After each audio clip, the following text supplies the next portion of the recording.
Thank you. All right, so we're now at the catechism, so time of our thing, and tonight's catechism is question number 9 for the children. Question number 9 simply says, who is God? And their answer that they'll learn about is God is spirit and does not have a body like a man.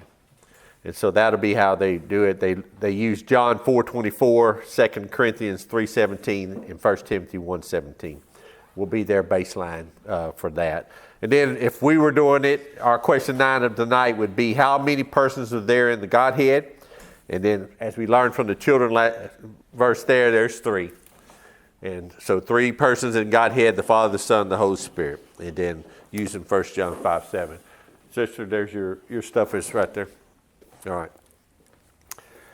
All right. So that gets us up into tonight's lesson.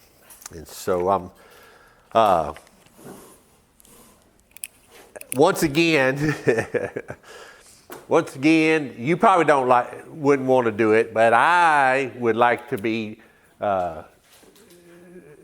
spend a couple of days doing this whole section that we've been in the last 2 or 3 weeks, 8 through 17. We're going to reread it one more time. But there's just so much to it. And then like I shared with you in the past, and I'll share again tonight, 16 and 17 is kind of the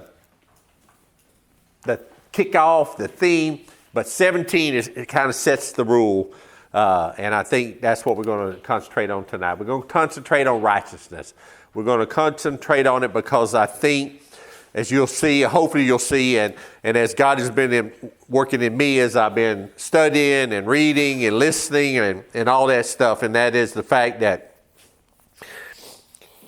sometimes we get caught up in ourselves and we think we have the means in which to lay down righteousness. And at the end of the day, if we didn't have Jesus, without Jesus, we don't have righteousness, period. Without him on our side, we have none. We're going to talk a little bit about the balance scales, and we're going to talk about some. And anyway, so let me get into there. We'll read that tonight. Reread it again one more time. If I can get it over, come on. Right here. All right, Romans chapter 1. We'll be reading 8 through 17 again, one last time. Tonight, though, we'll just be concentrating on verse 17. We'll finish up with 17, which will kick us into the guts, the starting of the guts of the Roman there. So hang on, because next few weeks are going to be real interesting and real detailed and real piercing. Because I think in our society today, we're missing this. We're missing this as we look at it over there, understanding that. So tonight, 8 through 17. First, I thank my God through Jesus Christ for you all, because your faith is being proclaimed throughout the whole world. For the God whom I serve in my spirit in the gospel of his Son is my witness to how without ceasing I make mention of you. Always in my prayers earnestly asking if perhaps now at last by the will of God I may succeed in coming to you. For I long to see you so that I may impart some spiritual gift to you, that you may be strengthened. That is, to be mutually encouraged while among you by each other's faith, both yours and mine. I do not want you to be unaware, brothers, that I have planned to come to you and have been prevented so far, so that I may have some fruit among you also, even as among the rest of the Gentiles. I am under obligation both to the Greeks and to the barbarians, both to the wise and to the foolish. In this way, for my part, I am eager to proclaim the gospel to you also who are in Rome. For I am not ashamed of the gospel, for it is the power of God for salvation to everyone who believes, to the Jew first and also to the Greek. For in it being the gospel, for in the gospel, the righteousness of God is revealed from faith to faith, as it is written, but the righteous will live by faith. And so that's where we'll concentrate tonight on, is verse 17, as we look at that again there. But I want to do a kind of a mini review. I gave you cards, hopefully that there. I'm not very crafty, but I can use a printer, and I can kind of line stuff up. And so hopefully, again, I challenge you on the cards. Again, nothing more than just a friendly reminder. You can use it as a bookmark. You can put it on your mirror in the bathroom if you want to. Whatever you feel led to do with it. Just, again, for me, it's just a reminder and a review and just a constant in-our-face idea that, we should have as Christians, as children of God, as children of Jesus Christ, as kinsmen to Him, we should have a thankful spirit. We should have a concerned spirit. We should have a willing spirit. We should have a submissive spirit, a loving spirit, a humble spirit, a fruitful spirit, an obedient spirit, an eager spirit, and a bold spirit. That should be our daily life. That should be what we are made of. That whole character process, that whole spiritual ideology that Christ is the root, and from that we get these 10 are developed. It goes right along with the fruit of the Spirit. It goes right along with being sanctified every day in Christ. Because in sanctification, what should we be doing? We should be changing. We should be more like Jesus tomorrow than I was today. It's a continuous process. And these spirits, this ideal here, this should be slowly churning up in us and begin to become part of our character. People should recognize this in us as we develop and as we run through the process. I remember there was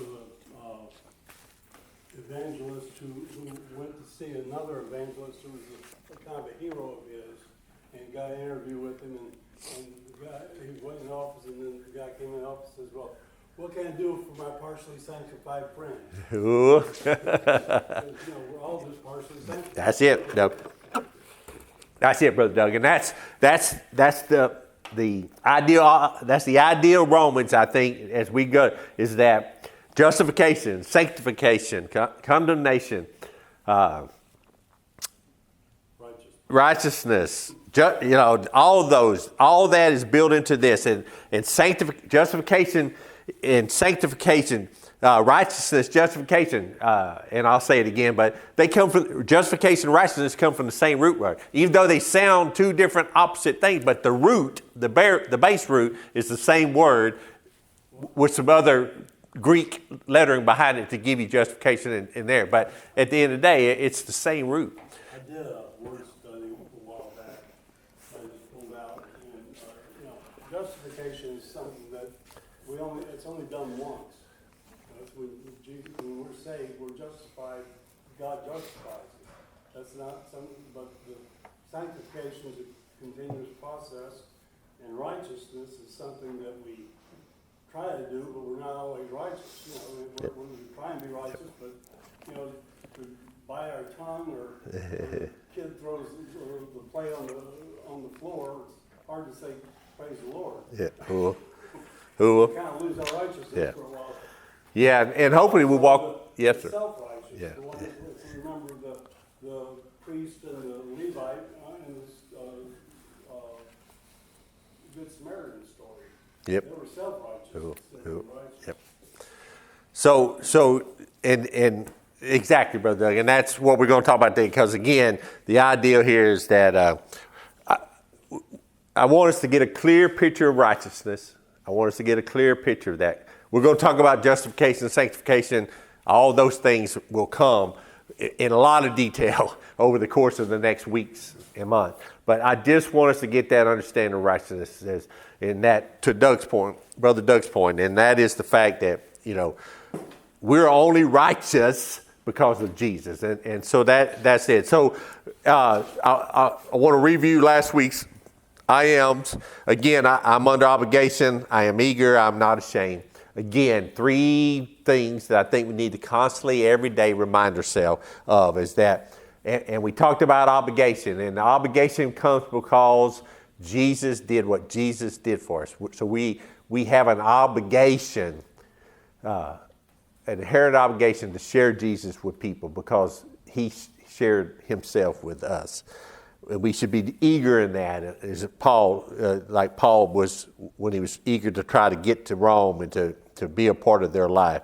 And then the last one was, I'm not ashamed. And again, Paul was definitely a example of that idea. As he wasn't ashamed. He wasn't afraid, nor was he ashamed. He was definitely bold in spirit. He was eager in spirit to deal with the Roman church. He wanted so bad to be there. He wanted to be a part of their life. He wanted to be a part of their growth. He wanted to be a part of their, he just wanted to be a part of their life so that they could share together. The scripture we read today says, Paul says, I just want us to share together. Me to you, you to me. And I think that's... I think 16 and 17 should all be one verse. Ooh. No, I don't disagree with that, Brother Doug. I think 16 is the driver for the 17. That's for sure. So anyway, so we start off with, for in it, the righteousness of God is revealed. And again, I said earlier, it is the gospel.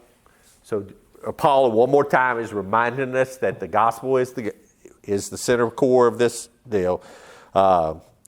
The gospel reveals that based on faith and faith alone, God will impute his righteousness to an ungodly sinner. And to Brother Doug's thing, righteousness is in its simplest thought is conformity to a standard. And the idea here, and a couple of the teachers I listened to on this, and even on one they actually recorded in some of the stuff I was reading. It's the idea of the market of the day. The market of the day, the lady would need, okay, I need some beans and I need a measure of them. And so she would go into the market and she would come into the salesman and she would say, I need beans, a measure of beans. And so he would take out a scale, put it there. He would then pour what he thought would be the right measure. He just put it on. And then he would take a stone, the standard, the weight that she was asking for, and put it on the other side. And at that point, he would know instantly whether he's too much or it was not enough. But once he equaled it out, in their language, it was justified. And that is the same exact for us. Who is our standard? God, yes. The holiness of God, the righteousness of God, yes. Jesus, his son. But that's the standard. That's on the right side. So what happens when God puts his standard on the scale in front of us? Boom, boom. So what happens when we start trying to add our righteousness and our things here? Does it move? No. Why? Why does it move? Does it move? Why does it not move? And what does the scripture say about our righteousness? Filthy rags. Filthy rags. And allow me to get a little, I'm not real sure there, but let me get, that's correct, exactly. But let's describe those rags. Let's describe the description out of Isaiah 64:6. It's filthy rags, dirty rags. In fact, it can be interpreted at that time of menstrual rags from a woman. The rags that were produced during her monthly cycle, that's the dirtiness, the filthiness of the best thing we offer. So you think about the worst rags you've ever had to deal with, and I've dealt with some pretty nasty ones in my career over time, out at DuPont, even in the military. People forget stuff, throw it off in an oil can, and it gets pretty nasty when you have to pull that stuff out with all the grossness of it. But just think of that. If you can picture the worst you've ever seen, and that is our capability to produce righteousness, that rag, that ideal. We can't make the standard. How do we balance the standard then? Jesus. Jesus is the only way to balance the standard. We can't do it any other way. We could try all our life. We can do the best we could.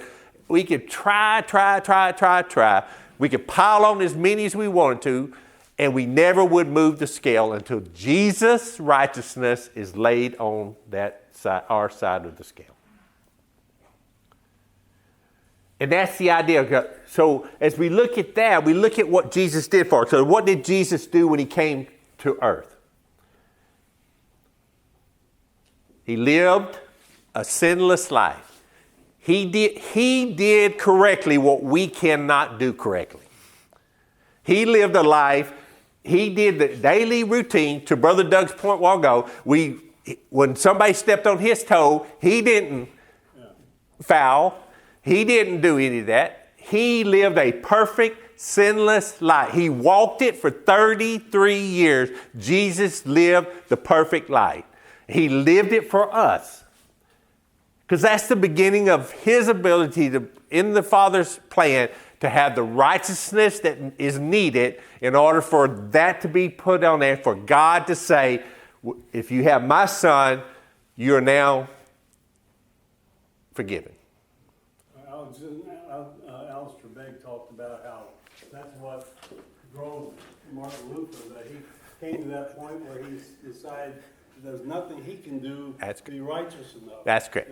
It's something God gave. Yes, sir. Yeah. And that's what he broke, how he broke with the church became a Protestant, because he, they were trying to tell you what you had to do to be saved, and he said, there's nothing you can do. Nope. I mean, the righteousness we have, that's what the justification is. God imputed his righteousness on us. That's correct. But, yeah. That's what Luther. Yep, 100%. Yep, stole my story, Brother Doug. Exactly right. Verse 17 changed Luther's life. Because when he read it and saw what Paul had written in light of what he was saying, to the very point that Brother Doug said, he realized that all this work he'd been doing for years and all this thinkings he was trying to do wasn't amounting to a hill of beans. And he realized it's God that is the creator of this. It's God who put Jesus on the earth. It's God who put Calvary in the play. It's God, it's all about God. It's not about us. And to Brother Doug's point, that Luther realized it. And then he changed his life, and we know we are a recipient of what God did in Luther's life as he fought against what he needed to do back in the Reformation time. But exactly right, is that but the idea here is that Calvary was the solution. But the best takeaway I've got out of this is because I never sat down and just thought it through. But now I see clearer. Maybe not clearer as I should be, but I see clearer. And that's the fact that my life, my salvation, is all about what Jesus did, period. End of discussion. I can think I do stuff, I can say I do stuff, but at the end of the day, if I don't have Jesus, then all I'm going to do is burn in hell. Because without that balance, his righteousness sitting over here, I can't. And God says if we don't justify, if we don't get equal, then my punishment is hell, death. If we're not justified through the power of Christ, in the balancing of Christ with God's moral law, his righteousness, his holiness, until that's balanced out, until we're at that point, without that, we have no hope. Without that, we are not going anywhere. If we don't have that, we are lost as can be. Because you got to have Jesus. You got to have that deal. If you think we got too many people, and you've heard it more than once from all kinds of a range of preachers, and that's the fact that we got too many people that think because Grandma and Grandpa went to church, they started the church. I'm on the roads. I was on the baby crib roads. I'm good to go. I live in America. I'm good to go. You ain't good to go until you know Jesus. That's the part. What Paul's going to fire off onto us for the next 15 chapters and some change is the fact that we ain't got it. It's all about Jesus. It's all about God. Now we're going to talk about all the different things, and we're going to kind of do thanks to Dr. Larson, we're going to do about a 40,000 mile of high overview of Romans as it looks there. But again, the ideal here though is that, and then just so you know, Paul used the word righteous probably over 35 times just in the book of Romans alone, so over time. So anyway, but again, I go back to the filthy rags. I gave some verses there. The idea here, though, is just the fact that our best doesn't even get close.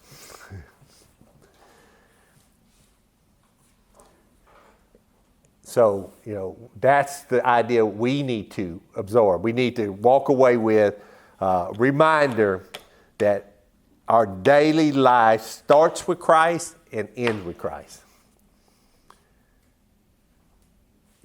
We can't, there's just nothing we can do. We can hope we can do something. We can think we can do something. We can wish we can do something. But at the end of the day, there's nothing there. Anyway, and then, like I said, Paul lays down righteousness through the Romans. And again, thanks to Dr. Larson, that's where I got the. We're going to look at it over the course of the next weeks, months. Righteousness demanded. Righteousness demanded. We'll talk about that from 118 to 320. Romans 118 to 320. That'll be the section that we're going to do where Paul shows us that it's righteous demanded. God demands perfection. God demands righteousness. God demands obedience. God demands our love and our grace and our faith and all those things. He demands it. And when we can't fulfill it, then our penalty is death. And then that's where we're going to get off, and we'll start looking at that. But righteousness is demanded by God.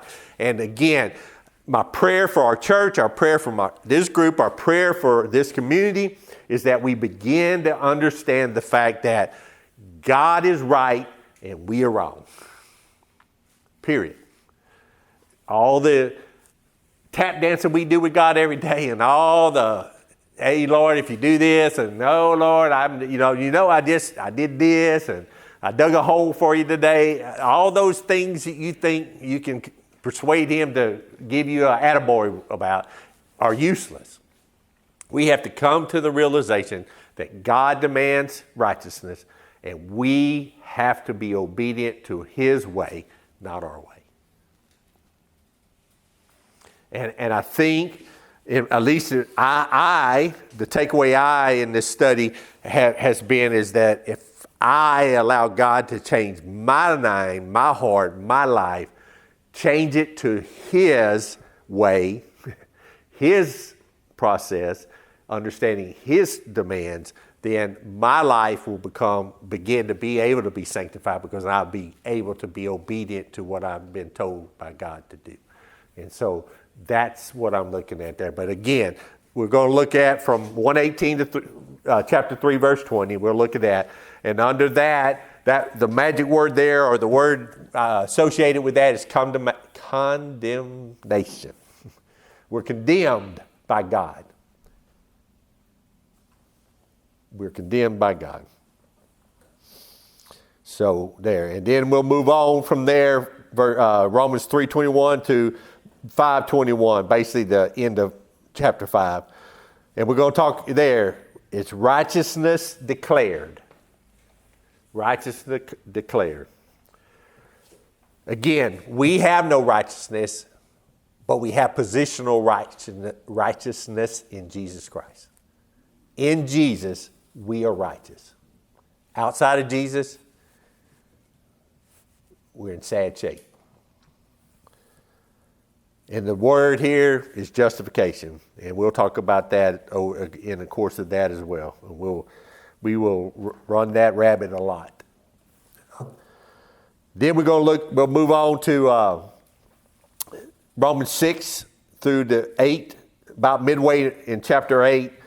We're going to talk about righteousness pursued. Again, sanctification is the key word here. Practical righteousness is the ideal here. Practical righteousness. In other words, what do we do daily in the Spirit, in the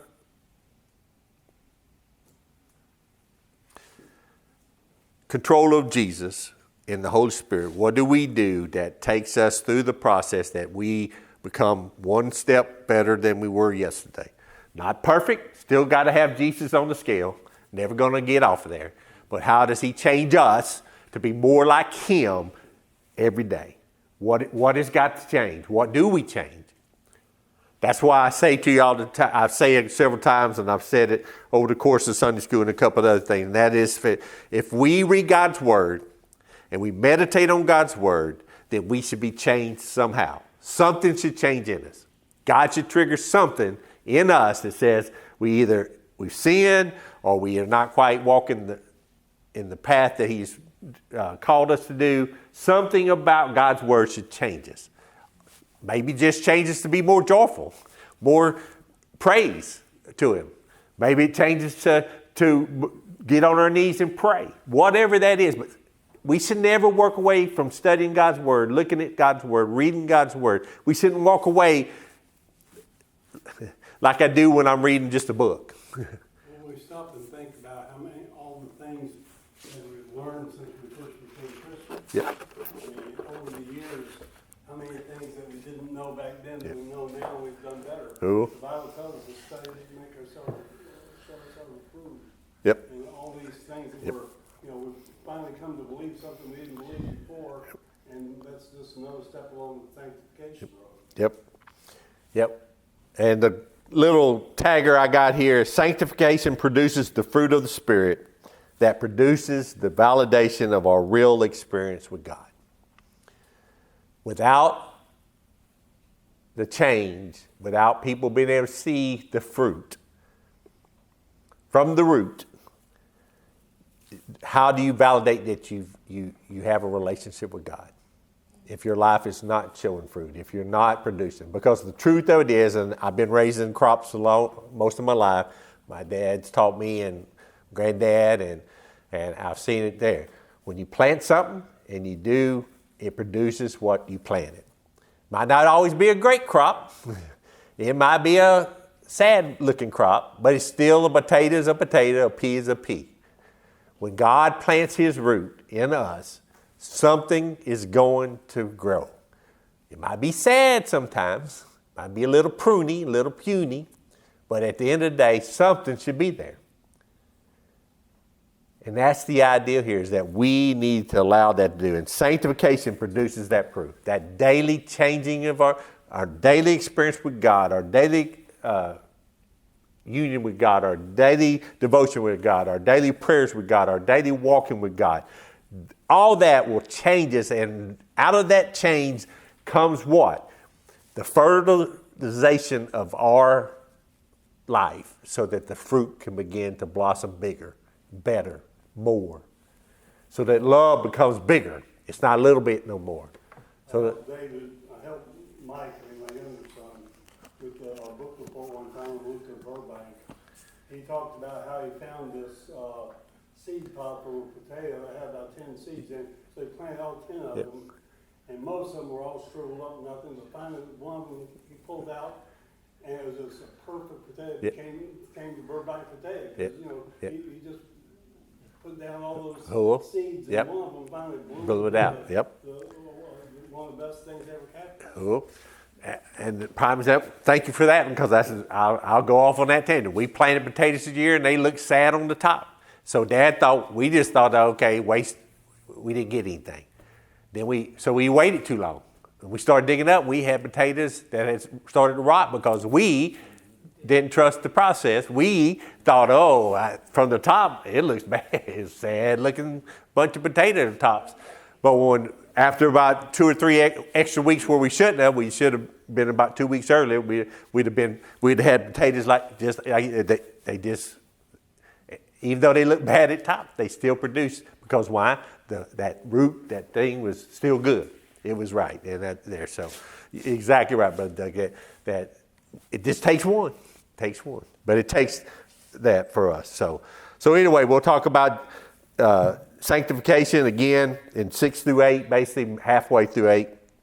And then we'll get over to righteousness secured. And that'll be out of Romans 8:18, about midway through 39. So we'll finish up chapter 8 with that ideal, righteousness secured. And that term we're putting there is called glorification. We're going to tag that glorification to that deal. And then we're going to look through Romans 9 through 11. That's, even though I put 1 in 36, it's really chapters 9 through chapter 11. Righteousness, predestined or chosen.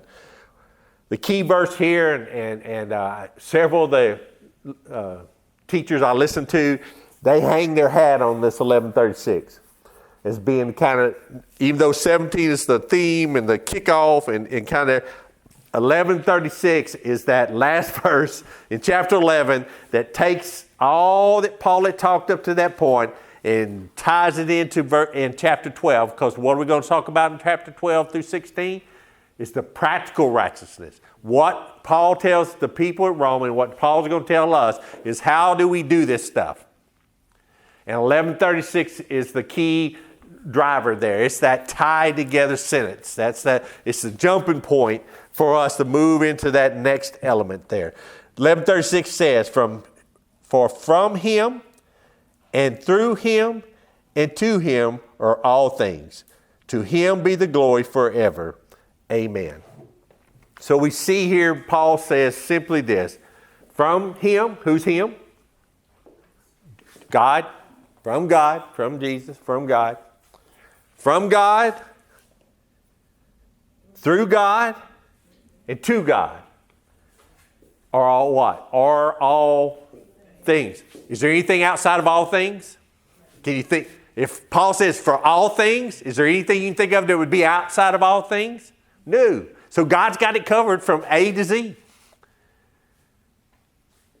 He has got us covered from A to Z. And that's what we got to get our wrap around, is that God is sovereign. God is in control. And all the excuses we come up with, and all the whining and crying we come up with, and all the moaning we do, God is still sovereign. God is still in control. And He isn't going to leave us out there hanging. He has got a plan. He's given us what we need to do, and we just need to follow and be obedient to that. But from A to Z, God's got it. And I think if we ever can let that trigger in our mind that He's got it, then the boldness, the eagerness, the loving, all those spiritual that we talked about will bloom forth. And more importantly, if we ever get it, I think we'll see what Paul saw in his time. We'll see what the apostles saw in their time. We'll even see what Jesus did. And that it is God's grace abounding on this earth and people being changed. Changed. Can I read what Tony Evans said about Yes. 17? He said one reason Paul had confidence in the gospel was that in the righteousness that God has revealed. The word righteousness means to be right, not to be better than others or good enough, but be right with God.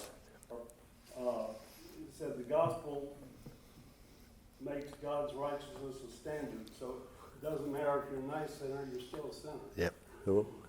That's correct. And then out of that 11:36, in that from Him, through Him, and to Him are all things. What does Paul say the very last thing at the end of 11:36? What is the result of us understanding that? Paul says, to Him be the glory forever. So the minute we begin to understand what Paul wrote in those first words of that sentence, then the outpouring is the glory to God. And then the very first word of the next verse is therefore. There you go. Yeah, that's correct. Exactly. We jump right into 12, therefore. There you go. Exactly right. So God, in the end of it, I said He's A to Z. I just wrote down a few things. God provided us the gospel. God provides us the faith. God provides us the repentance. God provided the Savior. God provided the righteousness. God provides everything. We don't have to think, work at all, because God planned it. God provides it. We got to understand that He did. If you've been born again, then God's applied all this to your life. That he's infused righteousness. Exactly. He says, have you lived a sinless life? Say, no, sir. Nope. He says, are you ready to die because that's my standard? He says, no, because Christ died for me. That's great. He's my equalizer over here on the left. Jesus is it. So exactly right. You know, Stephen mentioned it. Some of you been in Bible study with me. Alistair Begg has a little 3-minute clip, the man in the middle. Cross that I could. Yeah. And I'll probably, we'll get in there and I'll probably play it. Just because I listen to it about once a week. Because it just sets me right. And that there's nothing I do, there's nothing I ever will do. The bottom line when I get to heaven is the man in the middle said I could, period. And so I appreciate that, Brother Alistair Begg. Anyway, the last part is, again, chapters 12 through 16. Practical righteousness. Again, Paul's going to lay down that practical information we need when it comes to this deal. So as we get through that, we'll do that. We'll get to that as well. So then we go on to the verse of God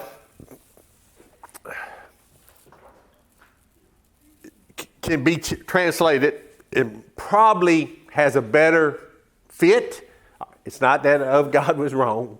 Just saying a better fit from God. Because again, the ideal here is everything comes from God. Period.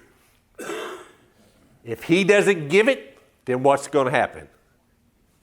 We ain't getting it. That's the button. If God don't give it, we ain't getting it. And the sooner we understand that, the better our lives are going to be. That if God gives it, then it's ours. If he doesn't, it ain't. It isn't. But It's just hard to imagine the narrow gate it is to go through. I mean, a person can be a model citizen, Yep. Run a bread kitchen or soup kitchen for the world, but they Yep. never accepted the Lord, but they're not going to get through the gate. exactly, but that's it. I mean, and if the gate, I don't know if I shared it with you last week. I shared it with Randy. I was talking with him on something else and shared it. I might have shared it with y'all, but I'll share it again just because. I was doing some studying on the ark, and I never had ever thought about the ark the way this teacher was teaching, and I was reading, and I'm going, okay. Everybody understands the ark. The ark has how many doors going in? 1. How many windows? How many floors? 1 way in for safety. Noah had 1 way in. We have 1 way in. We have 1 gate. That's it. Through Jesus. We have the ark, the Holy Spirit, Jesus, and the Father. And the window is our way to confirming with and talking with the Father. But the ark was safety for Noah. You know, it said that after the Lord told him to build it, he gave the people 125 years for Yep. it. Yep. He's out there building on an ark for 25 years. They didn't even know what rain was. Yeah, no doubt. No, there was no such animal for them. You're exactly right. But he's telling them it's going to rain. They're going, well, what the heck are you talking about? No, it ain't. That's what We I'm talked about courage a couple Yeah, weeks yeah, ago, yeah, and yep. people we talked about, the courage to do all that, in spite of the Cool. ridicule they probably getting. Yep. No, exactly. Yeah. One other point under this one: righteousness of God not only the righteousness of God not only. And I left out some words. I don't know. That's how good a typer I am. Righteousness of God is not only revealed, but it is reckoned, counted as to those who believe. God not only reveals righteousness, but he reckons it. He counts it as, yes, our righteousness. He not only reveals it to us through the salvation process, but he counts it as ours. Even though we can't even get close. Even though there, he counts it as ours. He reckons it to us. And if that don't make you giddy or happy or want to do flips, I don't know what is. Because I'm a sad person. And when I say that, I can't even get close to the mark. In fact, I'd be like shooting the air and shooting it in the ground 25 or 30 feet prior to the target. Because I ain't even getting close. But to know... About if we had been in the Garden of Eden, we could have been forgiven for it, and what Adam and Eve did, but they didn't have the justification yet. Yeah. And then it goes on from faith to faith. And the idea here is a couple of things. I've listened to a couple of teachers, and they had two things, and I think both of them are in fact. Paul here saying from faith to faith, from start to finish is faith. It takes faith from the beginning of your journey with God, Father, and it takes faith all the way through the process. Every day there. And so that whole idea from start to finish of faith being there, faith to faith. And then one or two teachers I read and was taking some notes off of what their lessons and stuff was. The idea that Paul was talking to the Romans and going, your faith, faith, faith, faith, faith. All of us, faith. If I can't point to you about faith, then we've lost the battle.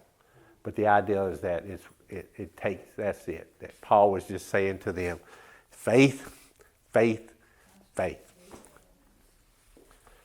So anyway, faith consists of three elements. This is from I've got a new preacher I listen to, Boyce.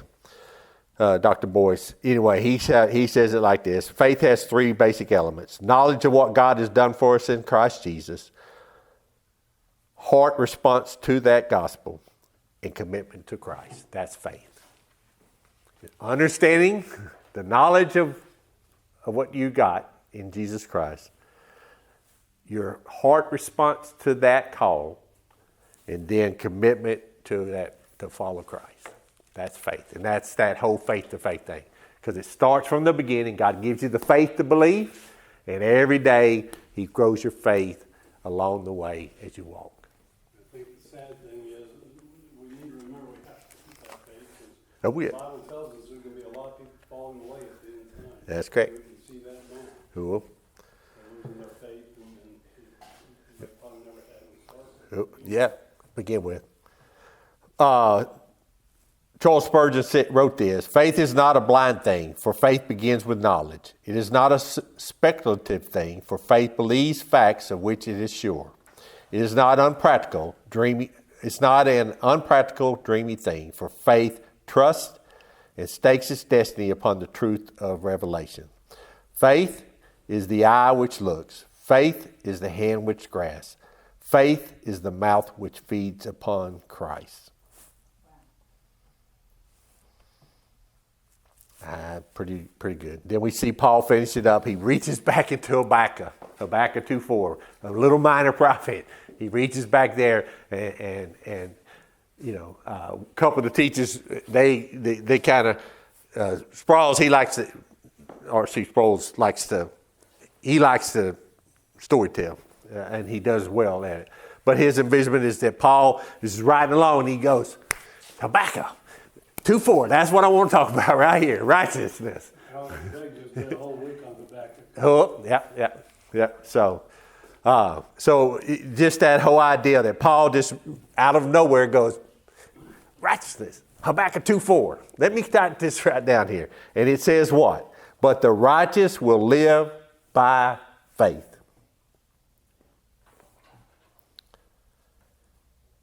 And a tweak on that would be simply this, but he who is righteous by faith shall live. Must persevere in things. It's a way of life. Faith is a way of life. Brother Doug said it. It starts and it got to go all the way to the end. Persevere.